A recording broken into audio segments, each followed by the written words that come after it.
안녕하세요. 밤이 깊었네요. 오늘 하루도 고생 많으셨죠? 편안하게 쉬면서 오늘 밤 따뜻한 옛날 이야기를 들어보세요. 옛날 옛적에 어느 한 외딴 산골 마을에 세상에 눈길이 닿지 않는 곳에 한 처녀가 살고 있었답니다. 사람들은 그 처녀를 이름 대신 서리 아이라고 불렀지요. 처녀의 이름은 본디서리 쉐씨. 눈처럼 맑고 빛나라는 뜻이었지만 이름대로 불려본 기억이 까마득했습니다.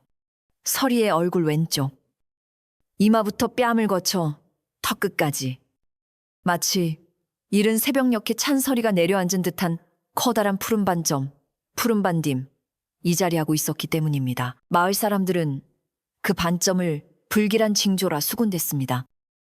어떤 이는 하늘의 노여움을 산 표식이라 했고 어떤 이는 가문을 망하게 할 서리의 흔적이라며 손가락질했습니다. 서리는 부모님이 일찍 돌아가신 뒤 마을 어귀에서도 한참 떨어진 야트막한 산기슭, 쓰러져가는 초가 자우자 한 채에서 홀로 살고 있었습니다. 깊어가는 가을밤이었습니다. 방 안에는 등잔불 던 잔, 이 위태롭게 깜박이며 서리의 지친 그림자를 흙벽에 길게 드리웠습니다. 불빛이 흔들릴 때마다 벽에 쩍쩍 갈라진 금이 마치 거대한 거미줄처럼 꿈틀대는 듯 했습니다. 코끝에는 퀴퀴한 곰팡이 냄새와 며칠 전 뗐던 아궁이의 옅은 연기 냄새가 섞여 맴돌았지요. 서리는 낡을 대로 낡아색이 바랜 분홍, 저고리의 솔기를 꿰매고 있었습니다. 거칠어진 손끝으로 바늘귀를 꿰는 일은 언제나처럼 더뎠습니다. 후. 서리는 저도 모르게 긴 한숨을 내쉬었습니다. 그 한숨 소리에 놀란 듯 등잔불이 세차게 한번 흔들렸습니다. 바로 그때였습니다. 스 문틈으로 칼날 같은 바람이 비집고 들어와 방 안에 얼마 안 되는 온기마저 훔쳐 달아났습니다. 그 바람 소리는 마치 누군가의 서러운 울음소리 같기도 혹은 서리 자신의 마음속에서 터져나오는 한숨 같기도 했습니다. 바느질을 마친 서리는 자리에서 일어나 벽 쪽에 작은 나무 상자를 열었습니다. 그 안에는 달고 다른 말은 천에 쌓인 유기처치 밥그릇 하나가 전부였습니다. 돌아가신 어머니가 쓰시던 마지막 물건이었지요. 서리는 그 차가운 녹그릇을 두 손으로 감싸쥐었습니다. 그리고는 마른 천으로 닦고 또 닦았습니다. 밥을 담아 먹기 위함이 아니었습니다. 그저 이 세상에 자신 외에 누군가가 남긴 유일한 온기인 양, 그 차가운 금속에서라도 따스함을 찾고 싶은 듯 했습니다. 멀리 마을 쪽에서 이웃집 아낙네들의 다듬이질 소리, 다듬이 소리가 딱 하고 경쾌하게 들려왔습니다. 그 소리가 서리가 있는 적막한 초가집의 외로움을 더욱더 시리게 만들었습니다. 며칠 뒤 서리는 장터자로 향했습니다. 며칠간 볕에 잘 말린 표고버섯 한 줌을 쌀과 바꾸기 위해서였습니다. 이른 아침의 장터는 왁자지껄한 소리들로 가득했습니다. 생선 비린내와 떡지는 김이 뒤섞이고 자, 골라 싸다 싸하고 목청을 돋우는 장사치들의 소리가 사방에서 울려 퍼졌습니다. 서리는 사람들 사이를 조심스럽게 비집고 들어갔습니다. 그녀는 본능적으로 고개를 숙이고 긴 머리카락으로 반점이 있는 왼쪽 얼굴을 가리려 했었습니다. 하지만 사람들의 시선은 귀신같이 그녀의 흠을 찾아냈지요. 아이고, 저기 서리 아이 아니냐. 쯧쯧. 저런 게 장터에 나오면 재수가 없는데. 서리는 그 모든 소리를 애써 못 들은 척하며 쌀가게 민행주인 앞에 섰습니다. 그리고는 애써 모은 버섯이 담긴 작은 바구니를 조심스럽게 내밀었습니다. 저 어르신, 이 버섯을 쌀로 조금만. 목소리가 기어들어갔습니다. 쌀가게 주인은 퉁명스러운 눈으로 서리의 버섯을 흘깃보더니 그녀의 얼굴을 쳐다보지도 않았습니다. 그는 바구니를 획체가듯 받아들고는 쌀 한 줌을 작은 자루에 담아주었습니다. 서리가 두 손으로 공손히 쌀자루를 받으려 할 때였습니다.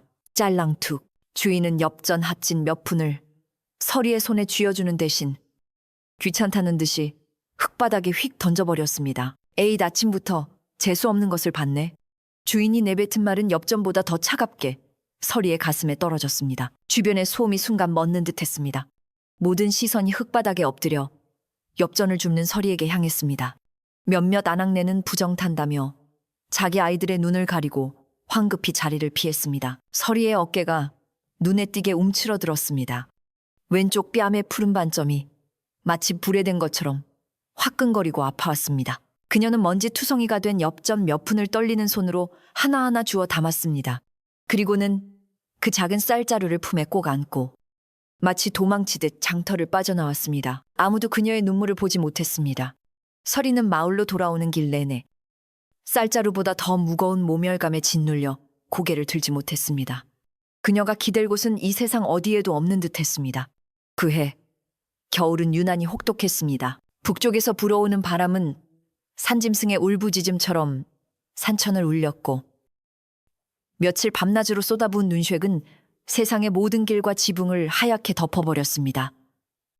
서리의 초가집 지붕은 금방이라도 주저앉을 듯 위태롭게 눈을 이고 있었지요. 아궁이에 불을 뗄 나뭇가지마저 떨어진 지 오래. 서리는 방 안의 냉골렁에서 이불이란 이불은 다 꺼내 덮었었지만 살을 내는 듯한 추위는 뼈마디까지 스며들었습니다. 그러던 어느 날 마을 전체가 발칵 뒤집혔습니다. 새로 부임한 현감 윤감이 마을을 순시한다는 소식이었습니다. 현감 나으리 행차시다. 모두 길을 비켜라. 요란한 징소리와 함께 말발굽 소리가 얼어붙은 땅을 울리며 마을로 들어섰습니다. 새로 부임한 현감은 얼굴에 기름기가 자르르 흐르고 눈매가 매섭게 찢어진 자였습니다. 그는 백성들의 안위를 살피러 온 것이 아니었습니다. 이 읍내에 내 명예를 드높일 만한 세과나 관야를 지을 것이다. 또한 이 고을의 안녕과 평화를 기원하는 의미로 모든 백성은 안신세 안신쇠를 바칠지어다. 안신세라니 생전 들어본 적도 없는 세금이었습니다. 흉년과 추위에 시달리던 백성들의 얼굴에 잿빛이 감돌았지만 창칼을 든 포졸부 줍들의 위세에 눌려 누구 하나 감히 입을 열지 못했습니다. 세금을 거둔다는 명목하에 포졸들은 집집마다 들이닥쳐 얼마 남지 않은 곡식과 살림살이를 닥치는 대로 빼앗아갔습니다. 그리고 마침내 그들의 발길이 서리의 오두막에도 닿았습니다. 쾅쾅쾅 문 열어라 관아에서 나왔다. 육중한 문 두드리는 소리에 서리의 심장이 바닥까지 내려앉았습니다. 그녀가 떨리는 손으로 문을 열자 매서운 눈빛의 포졸들과 그 뒤로 비단 옷을 입은 현감이 서 있었습니다. 내년이 이곳에 사는 서리 아이냐? 현감의 목소리에는 경멸이 가득했습니다. 현감 나으리. 소인은 가진 것이 시끄럽다. 현감이 말을 끊었습니다. 그는 서리의 왼쪽 뺨을 빤히 쳐다보더니 마치 더러운 것을 본다는 듯 노골적으로 인상을 찌푸렸습니다. 찌쯧. 이런 부정한 부정. 것이 마을 어귀에 떡하니 버티고 있으니 고을의 복이 들어올 리가 있나? 당장 안신세를 내어라. 네 몸뚱이의 평안을 위해 내는 세금이다. 서리는 하얗게 질린 얼굴로 땅바닥에 무릎을 꿇었습니다. 나으리. 제발. 소인은 가진 것이라고니 몸뚱이 하나뿐입니다. 네 가지 것의 몸뚱이가 무슨 값어치가 있단 말이냐. 현감은 코웃음을 쳤습니다. 그는 서리의 집안을 둘러보았습니다. 텅 빈 방, 차가운 아궁이, 빼앗을 것조차 없는 가난이었습니다. 그러자 그의 얼굴이 더욱 뒤틀렸습니다. 이런 괘씸한 세금을 낼 성의도 없이 감히 나를 기만하려 들어. 네가 가진 것이 없다면 네가 사는 이 집이라도 내놓아야지. 현감은 포졸에게 눈짓했습니다. 당장 이 집을 차압차야 하고 이 부정한 것을 마을 밖으로 쫓아내라. 이 땅의 기운을 더럽히는 것을 내 눈앞에서 치워버려라. 나으리, 제발. 서리가 애원하며 현감의 다리를 붙잡으려 했지만 포졸의 발길질에 눈밭 위로 나동그라졌습니다. 쾅! 대문에는 붉은 글씨로 앞비아자가 쓰인 종이가 나붙었습니다. 서리는 자신이 태어나고 자란 유일한 안식처에서 입고 있던 호쩌구리 바람으로 무참히 쫓겨났습니다. 눈보라쉐, 가몰아치기 시작했습니다. 세상이 온통 하얗게 변해버린 밤. 서리는 갈 곳이 없었습니다. 바람이 늑대처럼 울부짖었습니다. 눈발은 이제 뺨을 때리는 것을 넘어 온몸을 찌르는 듯 했습니다. 서리의 몸은 감각이 없어지기 시작했습니다. 얇은 저고리 사이로 스며든 한 개 한 이가 심장까지 얼어붙게 하는 것 같았습니다. 이대로 죽는 걸까? 의식이 가물가물해질 무렵 서리는 발길 닿는 대로, 아니, 바람에 떠밀리듯 산속으로 향하고 있었습니다. 그러다 그녀의 눈에 희미한 불빛 하나가 들어왔습니다. 깊은 대나무 숲 사이에 금방이라도 쓰러질 듯한 작은 초막 저무기였습니다. 서리는 마지막 남은 힘을 쥐어짜 그 초막을 향해 기어갔습니다. 그리고는 꽁꽁언 손으로 문을 두드리려 했지만 그저 문의 몸을 기댄 채 스르르 무너져 내리고 말았습니다. 그때였습니다. 끼익 작은 나무 문이 안에서부터 열렸습니다. 문을 연 사람은 백발이 성성하고 얼굴에 깊은 주름이 패었지만 그 기품이 범상치 않은 노인이었습니다. 그런데 노인의 눈은 굳게 감겨 있었습니다. 앞을 보지 못하는 맹인 망연이었습니다. 노인은 눈밭에 쓰러진 서리를 향해 고개를 돌렸습니다. 그는 서리의 푸른 반점을 보지 못했습니다. 대신 그는 가늘게 끊어질 듯한 서리의 숨소리, 그리고 절망으로 얼어붙은 영혼의 소리를 듣고 있었습니다. 이런, 이옥하네. 어찌 이리. 노인은 더듬거리며 밖으로 나와 눈 속에 파묻힌 서리에 차가운 몸을 부축했습니다. 그 손길은 비록 말랐으나 이상하게도 따뜻한 기운이 전해져 왔습니다. 서리는 얼마 만에 느껴보는 온기인지 모를 따스함에 눈을 떴습니다. 그녀는 작은 방 안에 누워 있었습니다. 방 안에는 훈훈한 온기와 함께 코끝을 간지리는 짙은 한약 안료, 냄새가 배어 있었습니다. 깨어났는가? 나지막한 목소리가 들렸습니다.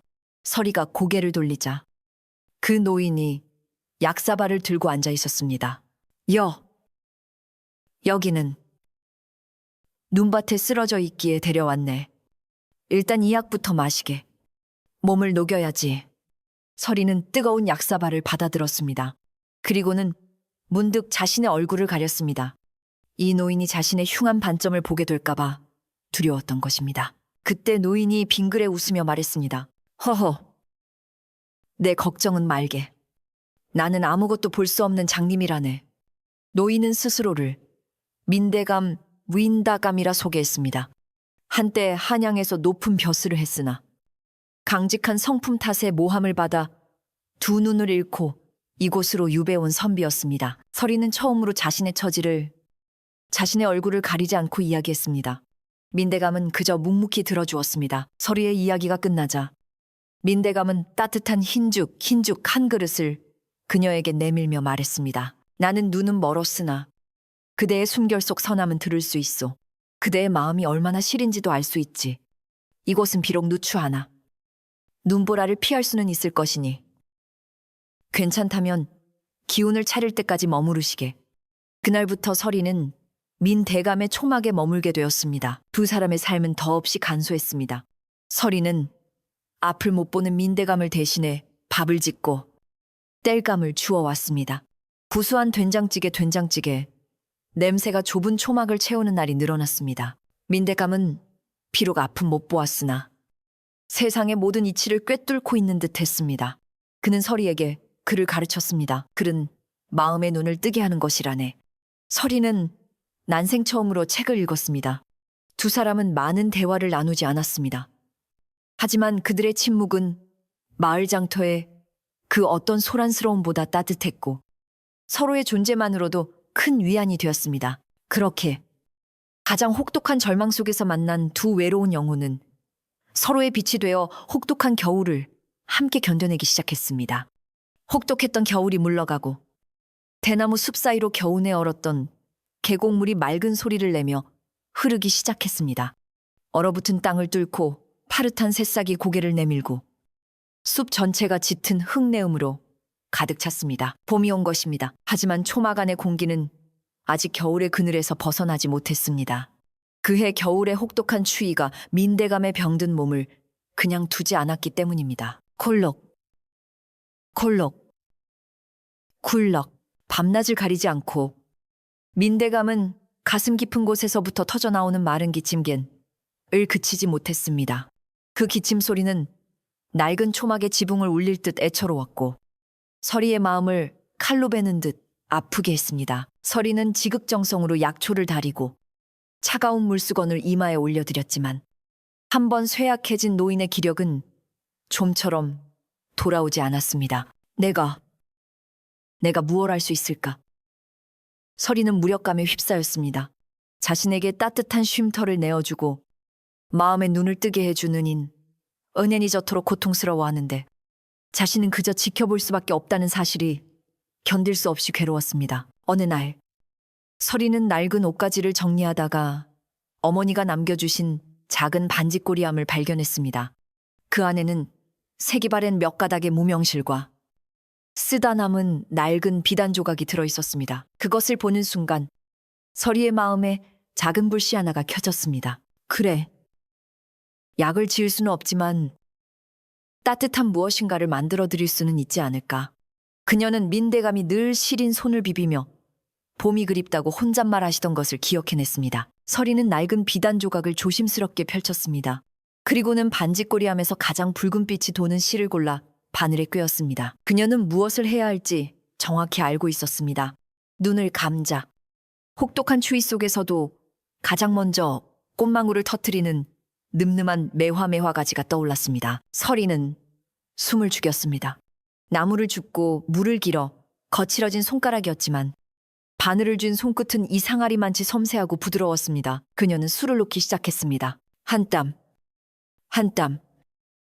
그것은 단순한 바느질이 아니었습니다. 서리는 자신의 간절한 마음을 실에 실었습니다. 민대감의 기침이 먹기를 바라는 마음. 봄의 따스한 기운이 이 차가운 초막 안에도 깃들기를 바라는 마음. 그리고 자신을 사람으로 대해준 것에 대한 깊은 감사의 마음을. 푸른 반점이 있는 왼쪽 뺨 위로 땀방울이 흘러내렸지만 그녀는 알지 못했습니다. 그녀의 온 정신은 오직 손끝의 바늘과 비단 조각에 집중되어 있었습니다. 얼마나 시간이 흘렀을까? 서리는 마침내 마지막 실을 매듭지었습니다. 낡은 비단 조각 위에는 마치 방금 눈 속에서 꺾어온 듯 생생한 붉은 매화가지 하나가 피어났습니다. 그때였습니다. 기침을 멈추고 잠시 쉬고 있던 민대감이 코를 킁킁거렸습니다. 이게 무슨 냄새인가? 대감마님, 깨셨습니까? 아니, 방 안에 매화향기 매화션가 가득한 듯한데 지금은 봄이거늘. 어찌? 서리는 조심스럽게 작은 비단 조각을 들고 민대감에게 다가갔습니다. 그리고는 그것을 노인의 메마른 손 위에 가만히 올려놓았습니다. 대감마님, 제가 드릴 것이 이것밖에 없습니다. 민대감은 고개를 갸웃거리며 거친 천 조각을 만지는가 싶더니 이내 손끝으로 더듬어 그 위에 놓인 수셔를 만졌습니다. 민대감의 손이 그 자리에서 굳었습니다. 감겨있던 그의 눈꺼풀이 파르르 떨렸습니다. 이것은 노인의 손가락이 미세하게 떨리며 서리가 수놓은 매화 꽃잎을 천천히 쓸어보았습니다. 아가씨, 이것은 수가 아닌가? 예. 대감마님, 보잘것없는 솜씨입니다만. 아니. 그럴 리가. 민대감이 말을 잇지 못했습니다. 그는 다시 한번 꽃잎을 만지고 앙상한 가지를 만졌습니다. 따뜻하네. 내 손끝에 온기완이가 느껴져.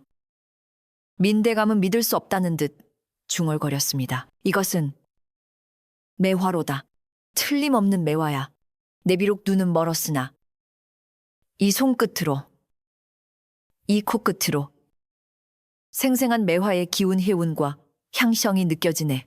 어찌 천조각과 신라트에서 이토록 강한 생명, 성명의 힘이. 민대감은 그제야 깨달았습니다. 서리에게 하늘이 내린 사람의 마음을 움직이고 심지어 만물의 생명을 불어넣을 수 있는 비범한 재능이 있다는 것을. 아가씨, 그대는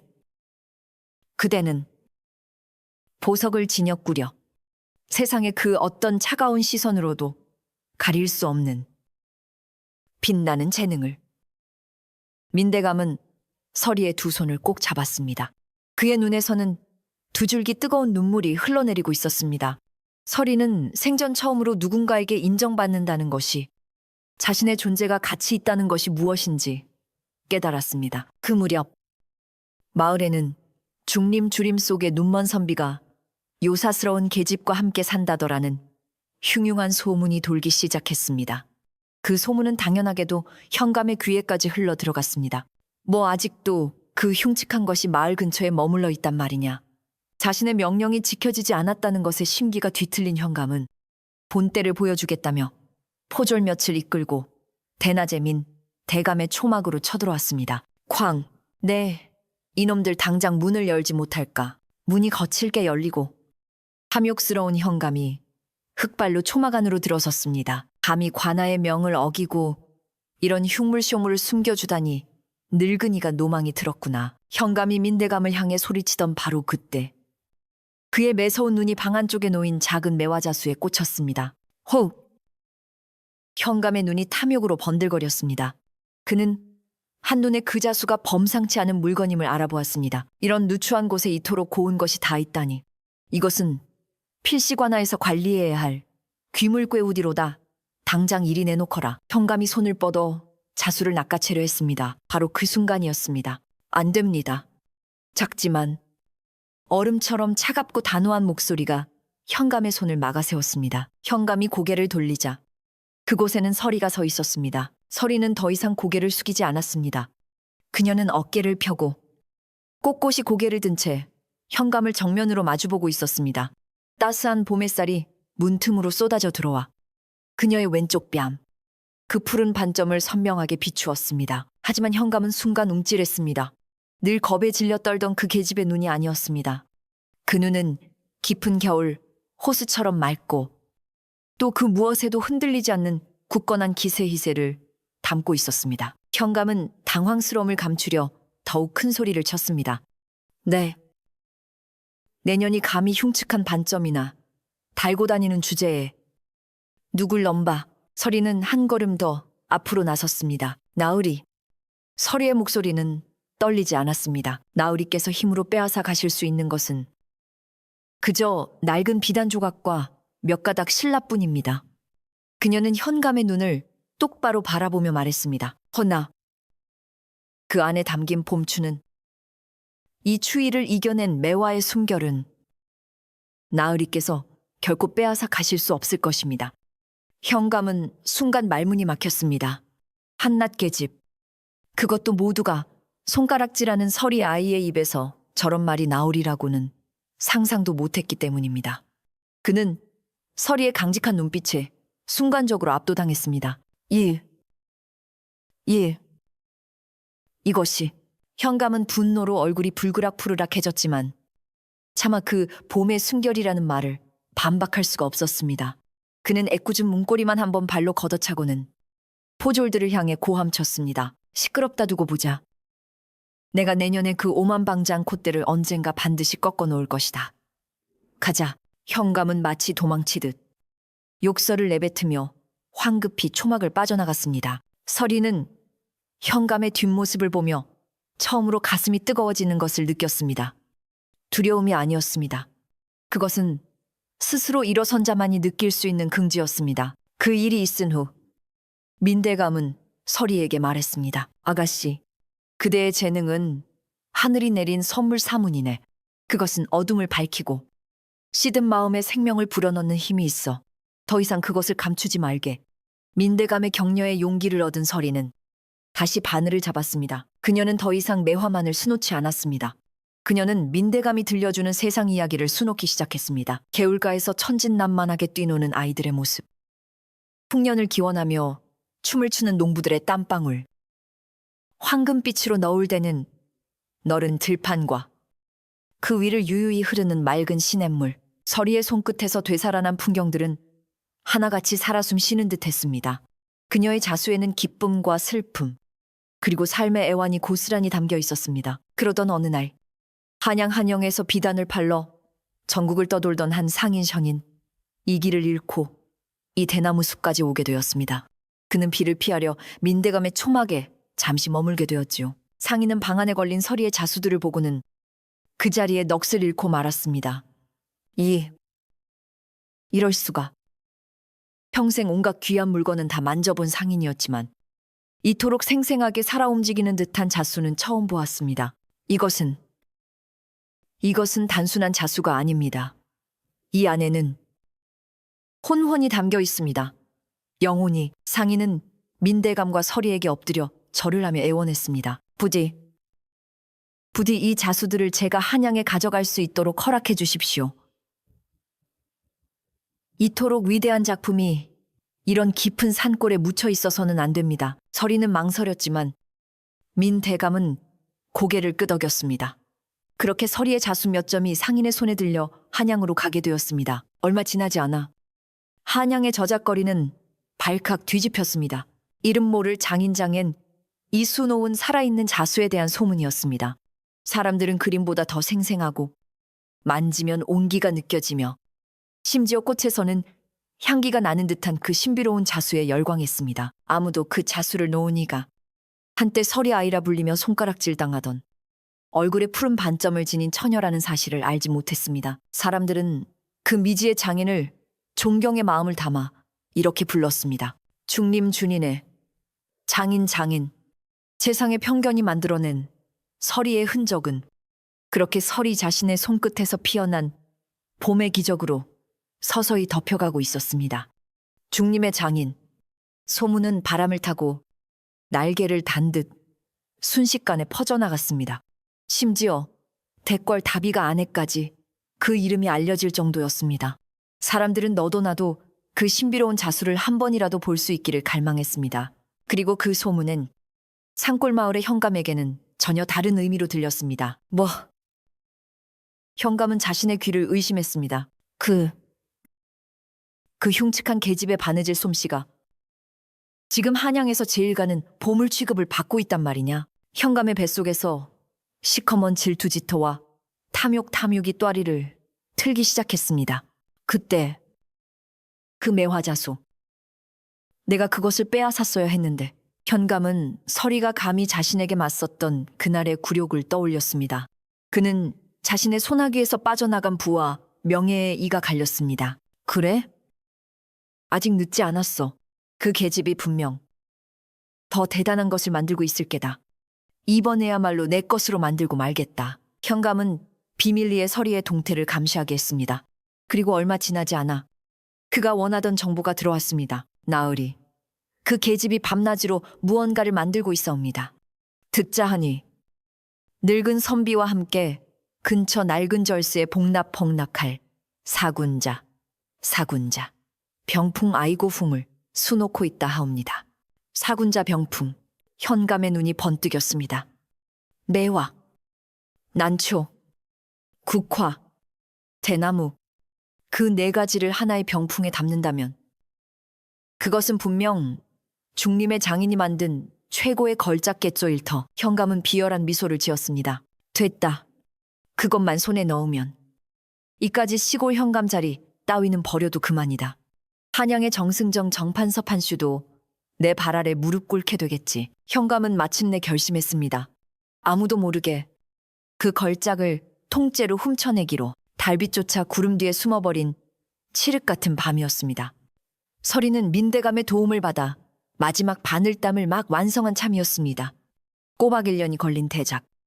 사군자 병풍이었습니다. 매화는 추위 속의 고결함을, 난초는 깊은 골짜기의 향기를, 국화는 서리 속의 꿋꿋함을, 대나무는 사시사철 푸른 절개zet들을 뽐내고 있었습니다.